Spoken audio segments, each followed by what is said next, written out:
अगर इस गांव में अस्पताल होता तो आज वो जिंदा होती। आधी रात, कड़ाके की ठंड, सुनसान हाईवे और 3 लोग जो सिर्फ एक सर्वे करने आए थे। गलत रास्ता चुना और पहुंच गए ऐसे जंगल में जहां हर पेड़ किसी राज को छुपाए था। जंगल के बीच एक घर, जलती आग और मदद का झूठा भरोसा। लेकिन सुबह जब आंख खुली, एक दोस्त गायब था और उस घर का कोई अस्तित्व ही नहीं था।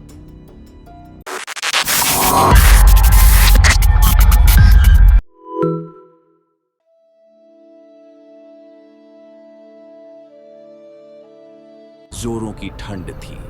रवि अपने ऑफिस के साथियों के साथ किसी जमीन का सर्वे करने आया था। अरे यार, ये ठंड तो रुकने का नाम ही नहीं ले रही। हाँ यार, इतनी ठंड में तो जम जाएंगे। ऊपर से रात का समय है और हम हाईवे पर खड़े हैं। सुनो, यहाँ से चलते हैं। मुझे नहीं लगता आधी रात को कोई कैब मिलेगी। जी सर, हमें यहाँ से चलना चाहिए। तीनों वहां से आगे चलने लगे इस आस में कि कोई दिख जाए। ठंड इतनी ज्यादा बढ़ने लगी कि रुकने का नाम ही नहीं ले रही थी। यार ये देखो, सामने पूरा हाईवे खाली है। कोई आता जाता दिखाई नहीं दे रहा। एक काम करते हैं, दूसरे रास्ते से चलते हैं। क्या पता पास कोई गांव दिख जाए। सर, पर आधी रात को हम किसी पर भरोसा भी तो नहीं कर सकते। हमारे पास कोई और रास्ता भी नहीं है, नहीं तो इस ठंड में जम जाएंगे। हाँ सर, सही कहा। पूरा रास्ता एक डर का इशारा कर रहा था। उन्होंने ठंड से बचने के लिए हाईवे के रास्ते से न जाकर जंगल के रास्ते से निकलने का फैसला किया। उन्हें यह नहीं पता था कि उन्होंने बहुत बड़ी गलती कर दी है। यार, ये सर के चक्कर में कहाँ फंस गए। ऑफिस से पैसे मिलते हैं तो काम तो करना पड़ेगा ना। बस ही लेट उतारी है, अब इसमें क्या कर सकते हैं। हाँ, ये भी सही बोला। तीनों चलते जा रहे थे, बिना यह जाने कि यह रास्ता कहाँ जाता है। चारों तरफ जंगल ही जंगल और ठंड तो मानो अपनी सीमा चरम पर छू रही हो। तभी दूर जंगल में एक घर दिखाई दिया जहां एक इंसान आग ताप रहा था। वो देखो, वहां कोई आग ताप रहा है। चलो मदद मांगते हैं। तीनों उस घर की तरफ चलने लगे। उन्हें पता नहीं था कि अब उनके साथ क्या होने वाला है। ये आधी रात को कौन आ रहा है? उस व्यक्ति ने जैसे ही उन्हें देखा, उसके चेहरे पर एक रहस्यमयी मुस्कान आ गई। भाई साहब, हम सहारनपुर गांव ढूंढ रहे हैं। भाऊजी, सहारनपुर यहाँ से बहुत दूर है। आपको जाते जाते सुबह हो जाएगी और ऊपर से इतनी रात को जाना सुरक्षित भी नहीं है। क्या आपके घर में रुकने की जगह मिल जाएगी? क्यों नहीं, हमारा काम ही लोगों की सहायता करना है। आपका बहुत बहुत धन्यवाद। अरे भैया, आपको ठंड नहीं लग रही? इतने कम कपड़ों में बैठे हो। अरे भाऊजी, कैसी बात कर रहे हैं। जंगल में पले बड़े हैं, इसलिए ठंड का ज्यादा असर नहीं होता।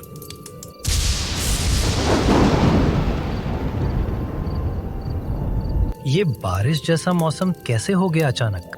ये जंगल है भाऊजी, यहाँ मौसम का कोई भरोसा नहीं होता। चलिए। बिना मौसम के इतनी भारी बारिश, मानो कोई जोर जोर से पूरे जंगल में चीख रहा हो। भाऊजी, ये मेरी पत्नी है। ये कौन है? ये सहारनपुर का रास्ता भटक गई हैं। ऊपर से इतनी ठंड। मैंने कहा कि मेरे घर पर रुक जाए, सुबह होते ही निकल जाना। आपने बहुत अच्छा किया इन्हें अंदर लाकर। दीदी, आपका बहुत बहुत धन्यवाद। अरे कैसी बात कर रहे हैं आप? ये तो हमारा फर्ज है लोगों की मदद करना। बातें ही करती रहोगी या मेहमानों को अंदर भी जाने दोगी? हाँ हाँ, ले जाइए।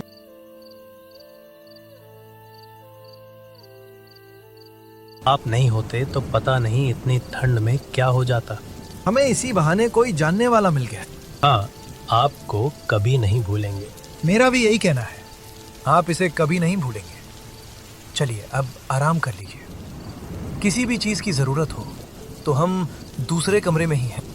ठीक है।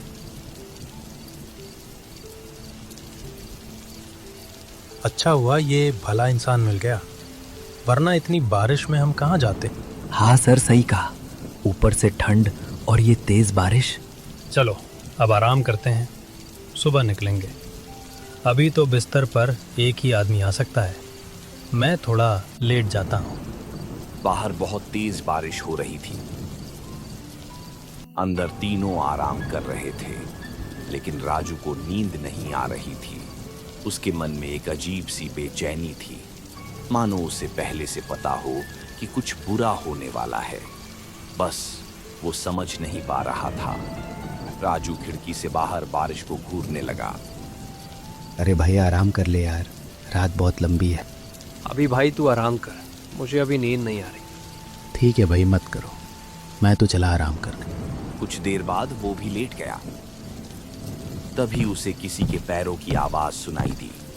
राजू जल्दी से खिड़की के पास गया और उसने देखा कि वो लोग आधी रात को जंगल की तरफ जा रहे हैं। ये देखकर वो हैरान रह गया। वो रवि को उठाने लगा, लेकिन रवि गहरी नींद में था। रवि, रवि, भाई उठ, जल्दी उठ रवि।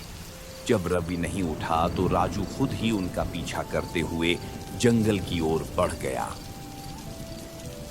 अभी तो इतनी तेज बारिश हो रही थी और अब बारिश भी रुक गई। जंगल के अंदर ठंड इतनी बढ़ चुकी थी कि कोई भी सहन नहीं कर सकता था, लेकिन राजू ठंड की परवाह के बिना उनका पीछा करता गया, सिर्फ यह जानने के लिए कि वह लोग आधी रात को कहां जा रहे हैं।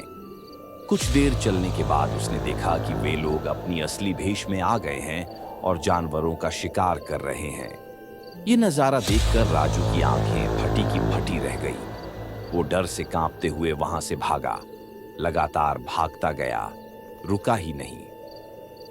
रवि की जब आंख खुली तो उसने देखा कि राजू गायब है।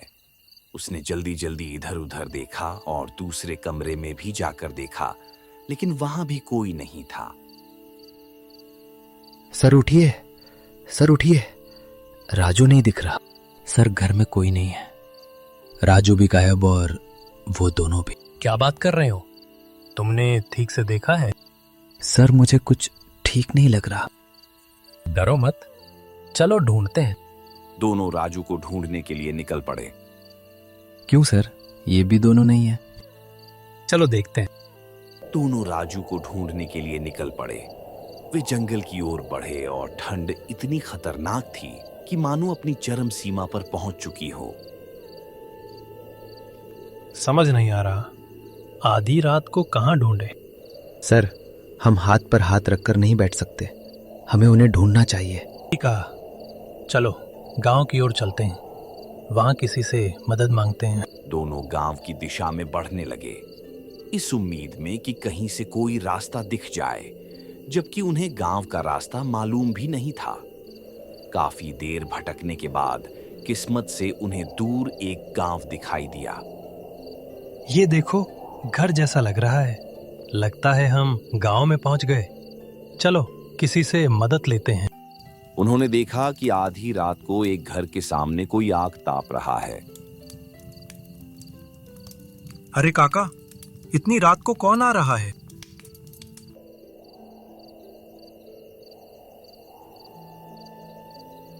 लगता है ये हमारे गांव के नहीं है, पहले कभी नहीं दिखे यहाँ। चाचा, आपने हमारे दोस्त को कहीं देखा है? वो मिल नहीं रहा। नहीं, अभी तक तो हमारे गांव में कोई नया चेहरा नहीं देखा। इधर आकर बैठो और बताओ क्या हुआ। जंगल में हमें एक आदमी मिला जिसने हमें अपने घर में रुकने की जगह दी, लेकिन जब आग खुली तो वो और उसकी पत्नी दोनों गायब थे। अब ढूंढने का कोई फायदा नहीं, अब वो नहीं मिलेगा। क्यों? अगर इस समय हम भी जंगल की तरफ निकलते हैं तो जान से हाथ धो बैठेंगे। उधर ऐसा क्या है? तुमने ये नहीं बताया कि तुम यहाँ क्या करने आए थे। चाचा, हम जमीन का सर्वे करने आए थे। सोचा था जमीन लेकर वहां कारखाना खोलेंगे। कौन सी जमीन? वो डाकघर के सामने वाली जमीन। जो कह रहा हूं ध्यान से सुनना। बहुत साल पहले इस गांव में एक आदमी रहता था। उसका नाम अमित था और उसकी पत्नी सुषमा। सुषमा अक्सर बीमार रहती थी और उसकी हालत देखकर अमित हमेशा दुखी रहता था। अगर तुम्हें ठीक नहीं लग रहा है तो चलो अस्पताल चलते हैं। इतनी रात में कैसे जाएंगे? जाते जाते तो अस्पताल सुबह हो जाएगा। अब कर भी क्या सकते हैं, चलना तो पड़ेगा ही। बीमार पत्नी को लेकर शहर की ओर निकल पड़ा। उसके गांव से शहर 500 किलोमीटर दूर था और उसके गांव में ना कोई अस्पताल था।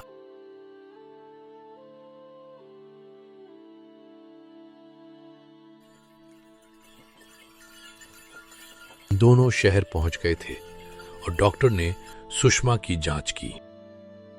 आपकी पत्नी को सांस लेने में दिक्कत हो रही है। आप समय समय पर अस्पताल आते रहिएगा।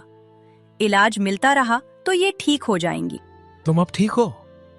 अभी डॉक्टर से बात की। अमित अपनी बीमार पत्नी को लेकर वापस गांव की ओर निकल पड़ा, लेकिन उसने वो सारी बातें नहीं बताई जो डॉक्टर ने उसकी पत्नी के बारे में कही थी। तुम आराम करो, मैं तुम्हारे लिए गर्मा गर्म खाना बनाता हूँ। रहने दीजिए, मैं बना देती हूँ ना। इस हालत में तुम बनाओगी क्या? पहले ठीक हो जाओ फिर बनाना। अमित खाना बनाने लगा। दोनों खाना खा ही रहे थे, तभी अमित ने कहा, मैं खाना खाकर मणिलाल के खेत में काम करने जा रहा हूँ। आज नहीं गया तो काम से निकाल देगा। हाँ ठीक है, फिर कब आएंगे आप? शाम तक आ जाऊंगा। अमित कुदाल लेकर मणिलाल के खेतों की ओर जाने लगा। क्या बात, आज क्यों आ गया? आज भी नहीं आता। पैसे लेने तो समय पर आ जाता है। मालिक, घरवाली बहुत बीमार थी इसलिए नहीं आ पा रहा था। पैसे लेने तो समय पर आ जाता है। मालिक, मैं तो आपसे कभी पूरे पैसे लेता ही नहीं हूँ। जितना आपका मन करता है आप पकड़ा देते हो। निकलना है क्या काम से? नहीं ना, तो चुपचाप काम करने लग जा। मालिक, हर साल हम आपको ही वोट देते हैं, इसी उम्मीद में कि हमारे गांव में एक अस्पताल बन जाएगा। पैसा तेरा बाप देगा क्या? मालिक, गांव वाले कह रहे हैं कि आपको अस्पताल बनाने के पैसे मिल चुके हैं। अगर अस्पताल बन जाता तो मेरी घरवाली का इलाज भी यहीं हो पाता। हर बार मुझे उसे शहर ले जाना पड़ता है। अब तो डॉक्टर ने भी कह दिया है कि अगर देर हुई तो कुछ भी हो सकता है। मिले हैं तो सुन ध्यान से। मैंने ठेका नहीं ले रखा तेरे और तेरी बीवी का। अब निकल यहां से। बेचारा अमित उदास होकर वहां से चुपचाप निकल गया।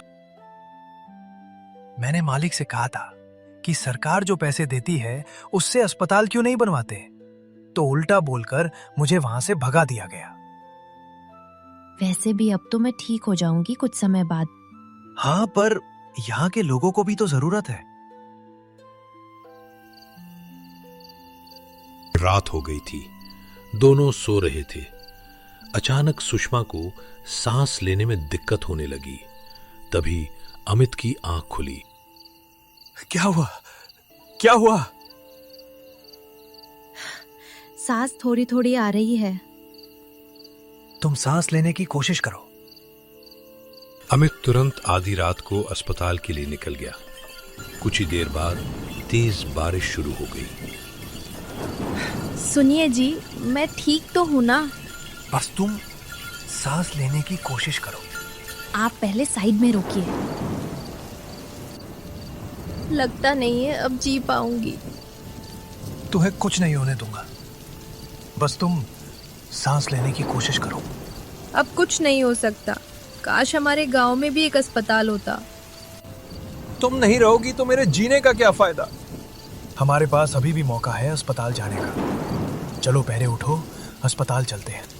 उसकी आंखों में आंसू थे। बेचारा चाहकर भी कुछ नहीं कर पा रहा था। बारिश रुकने का नाम नहीं ले रही थी। ऐसा लग रहा था जैसे जैसे आसमान भी चीख चीख कर रो रहा हो। अरे अमित, तू काम पे क्यों नहीं आ रहा है? वो किसी से कुछ भी नहीं बोलता था। दिन रात सुषमा को याद करता रहता था और सोचता था काश उनके गांव में भी एक अस्पताल होता तो उसकी पत्नी बच जाती। कुछ समय बाद उसने जहर खा लिया और दुनिया को अलविदा कह दिया। इससे पहले भी जो आया था वो भी मारा गया था। अगर अस्पताल नहीं बनवाया तो तुम भी वापस नहीं जा पाओगे। नहीं काका, बिल्कुल भी डर की बात नहीं। बस अस्पताल की जरूरत है, यहाँ बन जाएगा। लो, सुबह हो गई, शायद 4 बज गए। चलो। सब ढूंढने के लिए निकल पड़ते हैं। इसी घर में हम रात को रुके थे। चलो अब अंदर जाकर देखते हैं। यहाँ वो दोनों सोए थे, पति और पत्नी, और दूसरे कमरे में हम दोनों। इसी कमरे में हम सोए थे। जब आँख खुली तो राजू गायब था। चलो आसपास के जंगलों में ढूंढते हैं, यही कहीं होगा। सुनो, तुम दोनों उस तरफ जाओ, हम इस तरफ जाते हैं। वे चारों पूरे जंगल में राजू को ढूंढने के लिए फैल गए। तभी रवि ने देखा कि राजू बेहोश पड़ा हुआ है। वह फौरन उसके पास भागा। थोड़ी देर बाद रमेश भी वहां पहुंच गया। राजू, राजू, आंखें खोलो। राजू ने धीरे धीरे आंखें खोली। उसकी सांसें तेज चल रही थीं। उसी पल अचानक दोनों आत्माएं वहां प्रकट हो गईं। अगर तुमने यहाँ अस्पताल नहीं बनाया तो हम तुम्हें यहाँ से जाने नहीं देंगे। इन्हें कुछ मत करना, ये यहाँ के नहीं हैं। हम भी चाहते हैं कि इस गांव में एक अस्पताल हो और बिना अस्पताल बनवाए हम नहीं जाएंगे। कुछ ही पलों में दोनों आत्माएं वहां से गायब हो गईं। इस घटना के बाद रमेश और उसके साथी ने मिलकर गांव में एक अस्पताल बनवाया ताकि भविष्य में कोई भी इंसान उसी डर और बेबसी का शिकार न बने। आज भी ऐसे गांव हैं जहां अस्पताल नहीं है। लोगों को इलाज के लिए अपने गांव से दूर जाना पड़ता है। अगर आप ऐसी और कहानियां देखना चाहते हैं तो चैनल को लाइक और सब्सक्राइब करें।